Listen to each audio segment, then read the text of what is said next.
Hi guys, Method here. Just completed my first Mythic Keystone 10 in BFA and just wanted to quickly talk about the affix Infested.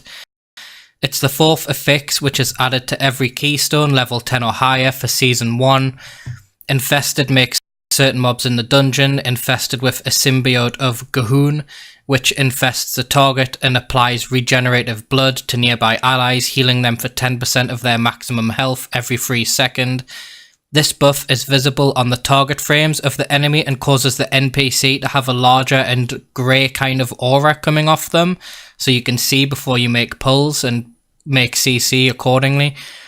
This causes other mobs within 8 yards to have regenerative blood, so you want to either CC the one with the affix away from them or nuke it down, and then when it's killed it will spawn 2 spawn of Gahoons, which will run towards 2 random enemies, and this is not enemies which you have pulled. This can be any enemies within any range that they can target. So if you've pulled a pack to the side, they can run to another pack and aggro more enemies and give them the infested debuff.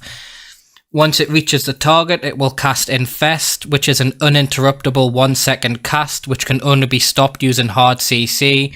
Stuns and roots work on these little slugs. If the slug successfully casts Infest, it will infest the target with Symbiote of Gahun, which just starts the cycle over again. You have to then kill that mob, which will then spawn the slugs. The slugs were really easy to manage, if I'm honest.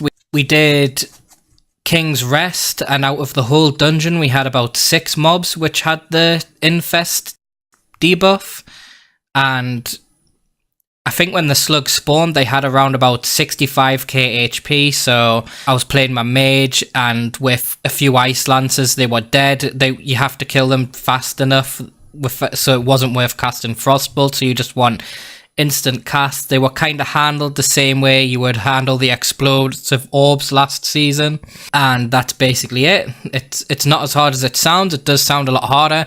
I imagine in dungeons like the Motherlode and Waycrest Manor, it will be a lot harder to manage because they'll be able to travel off and pull mobs that you don't want to pull, so it's going to be a lot easier to handle on dungeons that are wide open spaces and you're not confined to little areas where you're trying to skip mobs and not pull certain other areas of trash. So I hope this helps you guys out when you're pushing them 10 plus. It's pretty early in the season. It was a bit brutal, especially for damage and damage taken. We definitely didn't make it in time, but it was fun nonetheless. Going to look forward to that 380 gear next week from my chest. So let me know what you think. Have you done it yet, or are you planning on doing a plus 10? Method out.